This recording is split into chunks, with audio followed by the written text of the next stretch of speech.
Welcome to Section Central and the Southern California PGA March edition of our Member2Member newsletter.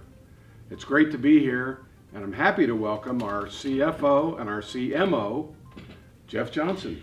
That's a lot of acronyms. Thank you very much. I don't even know if anybody knows what they mean. It's a pleasure to be here.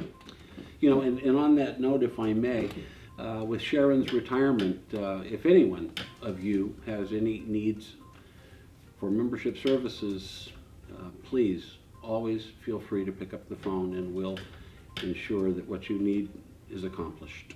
Well, we had a very, very busy February with our foundation, and we're very proud to say we started off the month with an event called The Give that was conducted at Virginia Country Club, and The Give helped to raise $200,000 for the Southern California PGA Foundation, specifically for scholarships.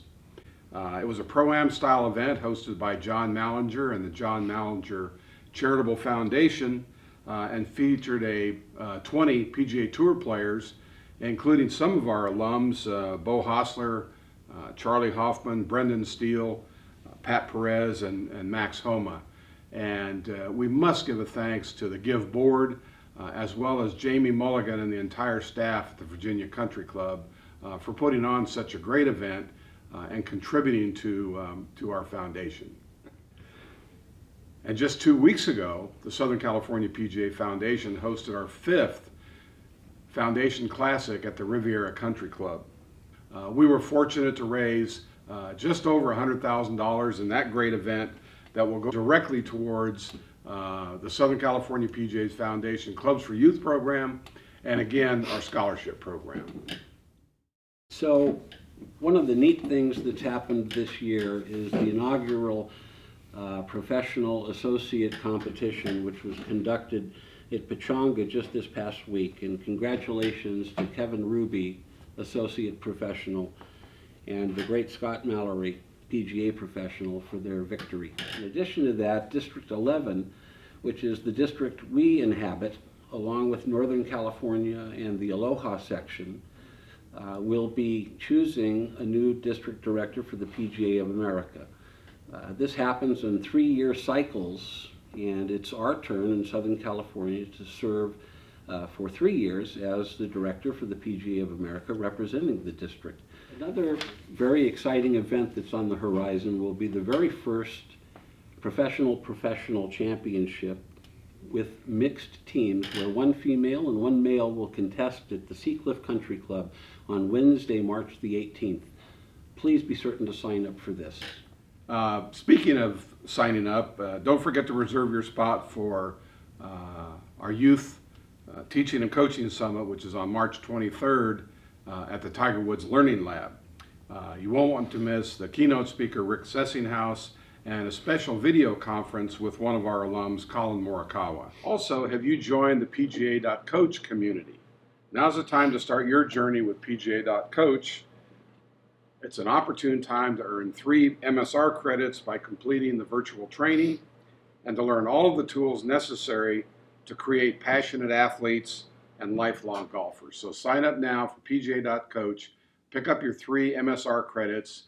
It'll only take you a couple of hours to complete the course, and in the end, there's going to be a special registration for you on PGA.com and PGA.org. And finally, the United States Golf Association is going to visit with us again. The last time they were here was in 2008 at the Great Torrey Pines Golf Club. They'll be back in 2021 for the United States Open Championship, and volunteers are needed. So.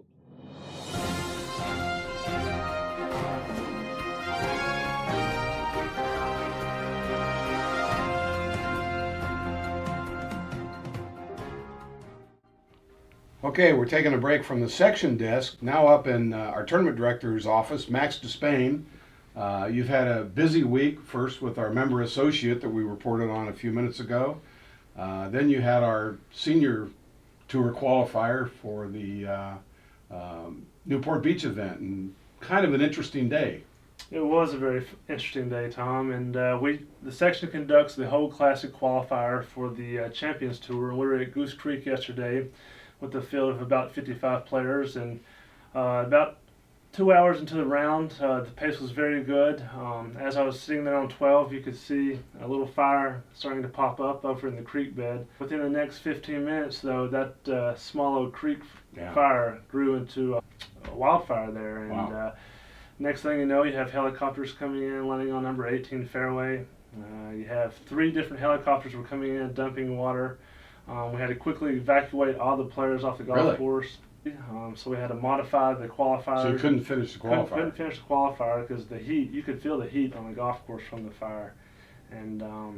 modified it to 2 9-hole qualifiers because all players hadn't made the turn at that time, fortunately. And modified it to a front 9 qualifier and a back 9 qualifier, where 2 players from each side got into this week in Newport. So pretty unique situation we had there, and something I'll never forget. And you know, in tournament ops, you never know what can be next. You always got to be ready. So Yeah, through fire and floods and rain or whatever, you do your job. that's So it.